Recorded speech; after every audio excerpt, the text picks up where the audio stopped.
Hi everyone, welcome back to the channel. Welcome for those who are new here.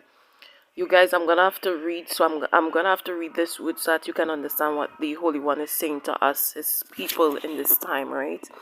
He said this in Second Kings on the 8th verse, 16th verse, right? And they're speaking of Jehoram, son of King Jehoshaphat of Judah, began to rule over Judah in the 5th year of the reign of Jehoram, son of Ahab, king of Israel. Jehoram was 32 years old when he became king, and he reigned in Jerusalem 8 years. But Jehoram followed the examples of the king of Israel and was as wicked as King Ahab, for he had married one of Ahab's daughter, right? So Jehoram did what was evil in the sight of the Lord, right? The Lord began to speak to me. I'm going to stop there. The Lord began to speak to me through that, and he said to someone, he said, stop crying over your husband, or wife, stop crying over your husband.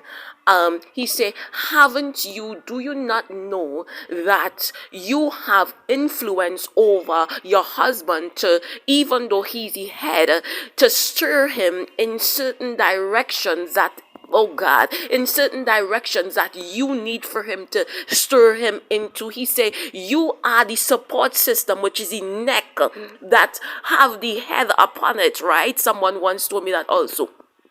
Right? He said you are the support system, so you have to direct the head in a certain direction. He said if you look at it, even though he said women don't know the influence that you have, he said if you look at it from the beginning of time, you see in Genesis, you see Eve influence Adam into eating something. If you look at King Ahab and Jezebel rule, Jezebel stir King Ahab.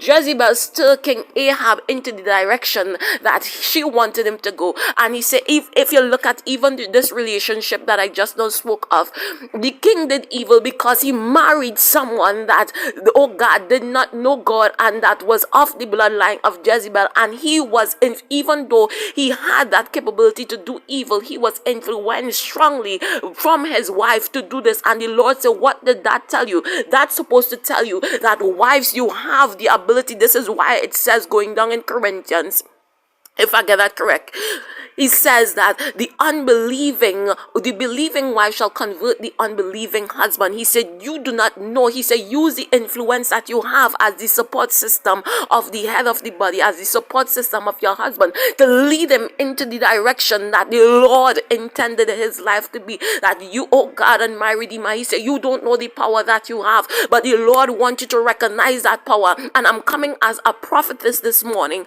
and speaking this word to you. If you follow, just like it says in Deuteronomy 28, I believe, in 28, it says that blessed shall you be if you obey these commandments. He said, if you obey this prophecy, if you obey this instruction that I'm giving you through the word of the living God concerning your husband, he said, you shall start to see a change individual. He said, if you access your influential powers as his wife to influence him in the direction of the Lord, he said, you are going to start to see change. Oh God and my Redeemer, you're going to start to see manifestation of your influence over his life, says the living God, right? You guys, quick word from the Lord: stay blessed, stay strong. Remember, I love you, and Jesus Christ, the King of Kings, loves you. That word is for someone that has been going through stuff, right? He say, access your influence as his wife. He say, you have power as his wife. You don't know the amount of power that you have. Don't think because, okay, he's the head, we don't have any power. We have power as wives out here, right? Stay blessed, stay strong. Wipe your tears.